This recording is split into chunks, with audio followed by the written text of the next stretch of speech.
Presiden Prabowo Subianto mengatakan situasi ricuh sudah ada yang mengarah ke makar dan terorisme. Dia meminta agar pelaku ditindak tegas. Sekali lagi, aspirasi murni yang disampaikan harus dihormati. Hak untuk berkumpul secara damai harus dihormati dan dilindungi. Namun, kita tidak dapat pungkiri bahwa semua mulai kelihatan gejala adanya tindakan-tindakan di luar hukum, bahkan melawan hukum, bahkan ada yang mengarah kepada makar dan terorisme, kata Prabowo dalam konferensi pers di Istana pada hari Ahad 31 Agustus 2025. Dia memberi perintah kepada Polri dan TNI untuk mengambil tindakan tegas setegas-tegasnya, yakni tindakan untuk mereka yang melakukan perusakan. Apakah tuduhan makar tidak justru dipakai untuk membungkam kritik rakyat? Kapan aparat yang menewaskan Afan Kurniawan benar-benar diadili, dan apakah reformasi Polri dan pembatasan peran TNI di sipil sungguh akan dijalankan? Untuk membahasnya kami terhubung dengan Bung Wahyudi Almaroki, Direktur Pamong Institute. Kita sapa terlebih dahulu. Assalamualaikum warahmatullahi wabarakatuh, Bung Rocky. Waalaikumsalam warahmatullahi wabarakatuh, Bang Enggi. Menurut Anda, Bung Rocky, ketika aksi rakyat dikenakan tuduhan dugaan makar atau terorisme, apakah ini labelisasi sebagai dalih membungkam kritik dan memperluas represi terhadap ruang gerak aspirasi masyarakat sipil, Bung? Iya, sebelumnya saya menyapa dulu beberapa pemirsa di berbagai penjuru negeri. Semoga semua dalam keadaan sehat walafiat dan juga diberikan rezeki yang barokah dari Allah Subhanahu wa Ta'ala. Kalau pernyataan dari orang nomor satu itu memang semestinya tidak banyak dan juga harus terukur karena itu bisa menimbulkan multi interpretasi dan itu menimbulkan efek yang sangat besar bagi kehidupan berbangsa dan bernegara. Nah, kalau sampai dikategorikan pernyataan itu tuduhannya adalah makar, kalau terorisme itu sebenarnya tuduhan yang sangat keras dan besar itu efeknya. Jadi makar itu kan istilahnya itu ingin mengganti pemerintahan, mengganti rezim. Dan ini saya pikir hukumannya juga sangat berat. Dan kalau kita lihat tuduhan dari tuntutan dari masyarakat ataupun rakyat itu kan sebenarnya persoalannya dari persoalan kebijakan, dari kebijakan yang zalim, yang dirasa rakyat itu menzalimi, menyusahkan, bahkan pajak yang naik begitu mencekik rakyat. Di satu sisi rakyat tidak dijalankan eh, kewajiban pemerintah untuk melayani, untuk melindungi, untuk mensejahterakan, untuk mencerdaskan. Justru rakyat belum sejahtera, pajak dinaikkan terus. Di satu sisi diledek dengan naiknya pendapatan dari para pejabat, penguasa.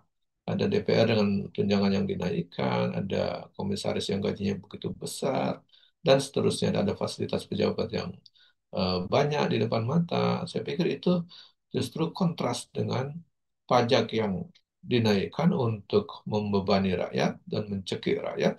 Di satu sisi hasilnya justru digunakan untuk menaikkan gaji para pejabat. Itu yang menimbulkan kemarahan rakyat, menimbulkan awalnya adalah ketidaksenangan, akhirnya menimbulkan protes. Lalu protesnya yang tidak begitu didengar, lalu menimbulkan pergerakan protes yang lebih besar bersama-sama. Protes yang besar bersama-sama penyampaian pendapat itu kan dilindungi oleh konstitusi dan undang-undang. Dan itu justru belum sampai didengar, bahkan kebijakannya juga belum diubah. Akhirnya eh, justru direspon dengan pernyataan yang menyakitkan hati dari para politisi, bahkan juga tindakan yang arogan, bahkan juga ada sikap-sikap yang menunjukkan eh, arogansi yang besar gitu, sehingga rakyat semakin marah, turun semakin banyak, dan justru juga dipicu oleh tindakan represif dari para aparat, sehingga semakin juga makin besar tindakan kemarahan itu. Dan kalau itu langsung dituding sebagai makar, itu justru eh, bisa memicu kemarahan yang lebih besar lagi. Dan memang dengan tudingan makar itu kan tudingan yang berat ya. Hukuman makar pun berat. Dan itu tentu harus ada orang yang menggerakkan, orang yang nampak apa bertanggung jawab dan seterusnya. Tetapi kita kan tidak mendapatkan siapa sih tokoh utama dari tuntutan atau apa yang menuntut dari aksi-aksi itu dijalankan. Tuntutannya disampaikan oleh siapa, tokoh yang bertanggung jawab siapa itu kan tidak muncul. Lalu siapa yang akan dituding sebagai makar? Apakah rakyat yang akan makar? Nah, itu yang mungkin butuh diuji. Kita tahu tentu pemerintah punya data, punya informasi yang banyak. Tetapi ketika disampaikan ke publik dengan isu seperti ini, justru itu akan menimbulkan persepsi publik yang berbagai macam. Dan ini bisa menjadikan eh, tekanan kepada publik dengan tudingan makar tersebut menjadi labelisasi. Jadi siapa saja rakyat yang mau menyampaikan pendapat, berbeda pendapat atau mengkritik, nanti takut dituding makar. Jadi ini legalisasi kepada rakyat untuk membungkam kritik kepada dari rakyat yang awalnya hanya mengkritik kebijakan, sehingga akhirnya nanti semua kebijakan tidak boleh dikritik. Nah, ini legalisasi dari apa eh, pembungkaman kritik. Dan labelisasi makar ini sangat berbahaya karena dianggap sangat besar dan hukumnya sangat besar. Dan pemerintah dengan labelisasi tersebut, dengan istilah makar, punya legalisasi untuk bertindak represif. Apalagi aparat di lapangan. Wah, ini orang yang makar pasti hubungannya besar dan membahayakan negara. Udah, tindak lebih keras lagi gitu. Dan bisa jadi legalisasi tadi menjadi kriminalisasi. Jadi kalau kita urut dengan pernyataan yang memunculkan bahwa itu adalah makar. Nah, labelisasi makar itu bisa menjadi legalisasi bagi aparat untuk bertindak lebih represif.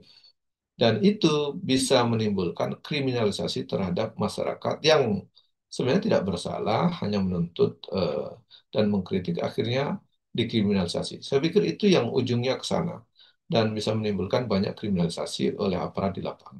Begitu, Bung Eng. Baik, apakah menurut Anda pemerintah berani membuktikan komitmen akuntabilitas dengan penangkapan, pengadilan, dan penghukuman terhadap anggota polisi maupun pemberi perintah yang terlibat kekerasan dengan proses yang transparan, Bu? Nah ini kalau kita lihat karena akan ada konflik of interest, di mana polisi itu yang eh, bertindak, polisi yang dianggap juga melakukan tindakan represif, dan polisi yang akan memproses hukum dan mengadilinya. Ini kan akhirnya ada konflik of interest di situ akan sulit. Misalnya kalau ada polisi yang melakukan tindakan represif kepada peserta aksi yang kemudian diproses, yang memproses hukum juga polisi. Kemudian yang memproses itu kok kebetulan temannya gitu. Ya tentunya polisi akan memilih-milih mana yang akan ditangkap, kemudian mana yang akan diperiksa dan mana yang ditindaklanjuti. Polisi akan memilih-milih. Kalau temannya, wah repot juga nih teman kita mau kita proses. Biasanya begitu. Apalagi bukan teman, apalagi yang tertuduh atau terindikasi itu pimpinannya yang memerintahkan misalnya untuk melakukan represif, ya tentu polisi yang pangkatnya lebih rendah akan kiku dan juga akan kesulitan atau punya beban moral tersendiri. Itu yang menurut saya akan terjadi konflik of interest. Bagaimana mungkin kalau dia pangkatnya lebih rendah kemudian disuruh menjadikan bosnya atau komandannya yang pangkatnya lebih tinggi jadi tersangka atau bahkan dia yang harus memeriksa atau dia yang harus memproses hukum, ini kan akan jadi apa persoalan serius. Oleh karenanya ini akan sulit diharapkan terjadi proses yang transparan, proses yang ya jujur, lurus, yang bisa dipantau oleh publik. Saya pikir itu akan sulit terjadi. Walaupun kita tentu berharap itu dilaksanakan, tapi kalau logikanya seperti itu maka akan ada konflik of interest. Nah, apalagi kalau kita lihat ada kesulitan untuk mengontrol dan melakukan eh, kritik kepada kepolisian eh, karena sudah ada legalisasi dari awal atau tindakan labelisasi bagi para aksi ataupun demonstrasi yang akhirnya dituding makar atau dituding sebagai kriminal, akhirnya kan mau melakukan pembelaan, mau melakukan kritik akan jadi sulit karena sudah dituding duluan. Nah, ini yang menurut saya akan sulit terjadi proses yang transparan maupun proses yang adil karena ada konflik of interest. Mungkin kalau mau dilakukan proses hukum, tentu mungkin dengan institusi lain. Tetapi kita agak kesulitan karena mekanisme di Republik ini kan konteks awal proses hukum itu ada di kepolisian. Jadi kepolisian itu ada yang paling depan, yang menentukan orang itu mau ditangkap, mau ditahan, mau diperiksa itu di awal itu. Sementara ada proses penegakan hukum di berikutnya, misalnya dituntut itu kan kejaksaan. Kemudian di sidang, diadili itu kan baru di pengadilan. Tetapi proses awal bahwa dia akan ditahan, orang itu akan ditangkap, orang itu akan diproses itu kan di awal di pihak kepolisian. Nah, di awal inilah bisa dipilih-pilih mana yang mau dilanjutkan atau mana yang tidak dilanjutkan. Nah, tadi saya bilang kalau sesama polisi, sesama temannya, ini kan ada konflik of interest. Atau teman sendiri masa kita mau proses lebih lanjut, tentu dicarikan cara atau dicarikan argumen lain. Apalagi komandannya sendiri, kan tentu akan sulit pangkatnya lebih tinggi dari yang akan memproses hukum. Disinilah menurut saya institusi kita akan ada konflik of interest. Mungkin perlu dicari jalan keluar kalau ada apa peristiwa-peristiwa yang publik yang memang harus dilakukan apa oleh penyidik independen ataupun aparat lain mungkin perlu dicarikan terobosan. Begitu Bung Enggi. Baik, lantas ada janji dialog dan perintah tegas tindakan yang dikeluarkan oleh Presiden. Apakah menurut Anda benar-benar dapat berjalan seimbang atau justru memperlihatkan kontradiksi antara klaim mendengar aspirasi rakyat dengan realitas tindakan represif yang terus berulang sehingga memperkuat tuntutan reformasi total di institusi Polri serta pembatasan peran TNI di ranah sipil, Bung? Ya, kalau kita lihat dalam catatan sejarah, upaya untuk berdialog itu kan dari dulu ya. Tapi karena posisi penguasa yang dilengkapi dengan kewenangan, eh, dia akan cenderung arogan. Tidak ada kecenderungan itu. Supaya tidak arogan, maka harus ada pembatasan kekuasaan dan kewenangannya. Itu yang kemudian harus diatur secara sistemik, ada aturan atau hukum yang mengaturnya. Nah, hukum yang mengatur ini persoalan berikutnya adalah hukum kesepakatan dari DPR dan rejim yang berkuasa. Artinya sebenarnya yang membuat hukum itu para penguasa itu sendiri, baik DPR maupun eksekutif secara bersama-sama. Tentu dia tidak akan membuat hukum atau membuat aturan yang menyulitkan mereka atau mengurangi kewenangan mereka atau justru mengikat mereka. Dan sinilah menurut saya aturan dan hukum yang dibuat dalam sistem demokrasi itu jadi tidak fair, tidak netral, dan penuh dengan kepentingan. Kepentingan siapa? Kepentingan para elit politik, kepentingan para oligarki, dan kepentingan para penguasa tadi. Dan kalau sudah masuk kepentingan itu, maka jangan harap kepentingan rakyat akan dipikirkan di situ, karena mereka tentu, kalaupun ada kepentingan rakyat yang masuk dalam pembuatan undang-undang itu kebetulan saja tidak bertentangan dengan kepentingan oligarki dan kepentingan para penguasa tadi. Kalau ada kepentingan para penguasa tadi, tentu akan mereka dulukan kepentingan mereka. Disinilah letak krusialnya kenapa dari dulu istilah dialog yang equal, yang setara itu tidak akan pernah terjadi. Karena dalam mekanismenya pasti rakyat diposisikan pihak yang tidak punya kewenangan dan tidak punya kekuasaan. Justru aparat pemerintah justru ada posisi yang tidak equal dengan rakyat. Disinilah persoalannya. Jadi hukum itu kita perlu membuat aturan dan hukum yang membatasi kewenangan dan kekuasaan para penguasa itu dengan hukum yang harusnya hukum yang adil.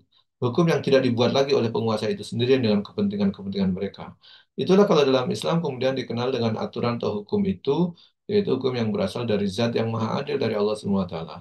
Kalau itu bisa diambil dan diterapkan, saya pikir para penguasa, para aparat, dia akan teratur, terkontrol. Karena dia nggak bisa membuat hukum yang menguntungkan dia. Nah, ini yang persoalan di dalam sistem demokrasi ini kan, hukum bisa dibuat oleh para penguasa yang berhak membuat hukum itu dan bisa memasukkan kepentingan-kepentingan mereka. Nah, disinilah saya pikir akan ada kesulitan pemerintah untuk bisa bersikap netral atau bersikap legowo, equal dengan masyarakatnya, untuk bisa berdialog. Jadi apalagi tempatnya ditentukan oleh pemerintah, difasilitasi oleh pemerintah, tentu mereka yang akan mengatur dan menentukan. Baik dari segi waktunya, baik dari segi waktu bicara, termasuk topiknya akan diatur oleh mereka yang punya kewenangan. Dan kalau dengan cara begitu sudah bisa dipastikan dialog tidak terjadi secara equal, secara transparan, secara adil. Dan kita memerlukan aparat itu untuk bisa dia netral, bisa jadi pelayan rakyat yang baik. Itu minimal dua prasyarat harus dipenuhi. Pertama, ada aturan yang adil, yang betul-betul bisa berpihak kepada rakyat. Yang kedua, ada eh, aparat yang punya etika atau moral. Mungkin kalau dia sekarang disebutnya iman kalau dalam Islam itu. Jadi orang yang punya iman yang bagus atau moral atau etika yang bagus, yang menerapkan aturan yang adil. Saya pikir kalau itu bisa dilakukan, maka akan terwujudlah pemerintahan yang kita bilang sebagai pemerintahan yang good governance itu, yaitu pemerintahan yang baik, yang adil, yang bukan sekedar mengikuti aturan, tapi juga mengikuti norma etika yang tidak tertulis dan juga dia amanah karena takut dimintai pertanggungjawaban setelah di dunia ini. Kalau dimintai pertanggungjawaban di dunia, mereka punya kewenangan, mereka punya relasi, saya pikir bisa diselesaikan. Tapi kalau pertanggungjawabannya itu di akhirat, di hakim yang maha adil, dan juga di pengadilan yang tidak bisa diatur-atur, yaitu pengadilan akhirat, tentu orang ketika ingat itu dia tidak akan berlaku zalim di muka bumi. Di sini persoalannya, Bung Enggi. Baik, jasa kalau Bung Rocky untuk paparannya pada kabar petang kali ini. Demikian pemirsa Elava News, dukung dengan subscribe, share, dan like. Semoga menjadi kebaikan bagi kita semua di dunia dan di akhirat. Saya Anggi Suara diundur diri. Assalamualaikum warahmatullahi wabarakatuh.